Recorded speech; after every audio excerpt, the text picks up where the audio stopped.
A Comissão de Constituição e Justiça do Senado aprovou o parecer do relator Fernando Bezerra Coelho sobre a proposta de emenda constitucional dos precatórios.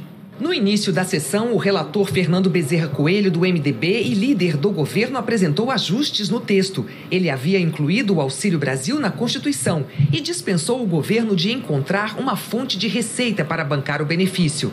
Especialistas apontaram que isso é um drible na Lei de Responsabilidade Fiscal, que exige a indicação de recursos para cobrir uma nova despesa permanente. O relator modificou o texto para deixar claro que isso só vai ocorrer no ano que vem e que, a partir de 2023, a regra volta a ser respeitada. Nós precisamos urgência, poderemos ter e temos nossas divergências, e a divergência aqui se dá como construir o espaço fiscal. Porque o tamanho do espaço fiscal e a utilização do espaço fiscal, as posições já convergem. O governo tem feito aprimoramentos do texto que veio da Câmara justamente para atender a essas preocupações, a esses reclamos. O relator manteve os principais pontos defendidos pelo governo. A PEC fixa um limite anual para gastos com precatórios, dívidas da União reconhecidas pela Justiça e contra as quais não cabem mais recurso. Caso a proposta seja aprovada, dos 89 bilhões de reais de precatórios que deveriam ser pagos em 2022, quase 44 bilhões de reais seriam adiados para os anos seguintes. O texto também muda o cálculo do teto de gastos, regra que impede o crescimento descontrolado dos gastos públicos. Hoje, o teto para cada ano é corrigido pelo IPCA, indicador oficial de inflação, acumulado até junho do ano anterior. Pela PEC, a correção será feita pela estimativa do IPCA de janeiro até dezembro. A mudança libera mais 62 bilhões de reais. Ao adiar o pagamento de parte dos precatórios e driblar o cálculo do teto de gastos, o governo vai ter mais 106 bilhões de reais em 2022. Senadores da oposição pediram mais tempo para discutir novas mudanças com o relator e a sessão foi suspensa. O país não tem segurança do que vai acontecer. Quem investe não vai investir. O investidor estrangeiro não acredita mais no Brasil.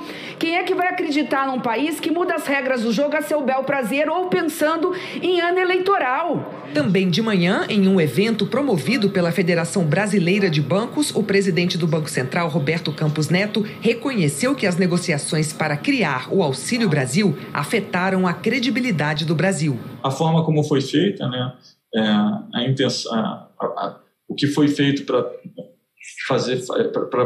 promover essa continuação do programa de auxílio, eu acho que, na verdade, eu tenho dito isso, nós pagamos aí um preço em termos de credibilidade muito grande para um desvio fiscal que não é tão grande, eu não acho que o desvio fiscal tenha sido tão grande, não. Mas, né, existe uma percepção de que a forma como foi feita, né, abalou, né, o arcabouço fiscal que existia. No início da tarde, o ministro da Economia, Paulo Guedes, falou sobre a tramitação da PEC dos precatórios. Nós desenhamos uma PEC, ela foi bastante modificada, mas ela ainda é essencial. Ela é o menos ruim que pode acontecer com o Brasil no momento. Na volta da sessão, o relator Fernando Bezerra Coelho anunciou mais duas mudanças. Os precatórios referentes ao Fundef vão ficar fora do orçamento, ou seja, não ficarão sujeitos ao teto de gastos. Os 16 bilhões de precatórios do Fundef vão ser pagos extraordinariamente, parcelados em 3 anos. Com isso, os recursos que sobram, cerca de 10 bilhões no ano que vem, segundo o relator, vão permitir que os precatórios alimentícios sejam pagos com prioridade. A Comissão de Constituição e Justiça aprovou o texto do relator por 16 votos a 10. Mesmo depois da aprovação, o relator aceitou mais um pedido dos senadores: deixar mais claro no texto da PEC que o Auxílio Brasil não será um programa transitório, e sim um programa permanente. O ajuste vai ser feito durante a votação em plenário.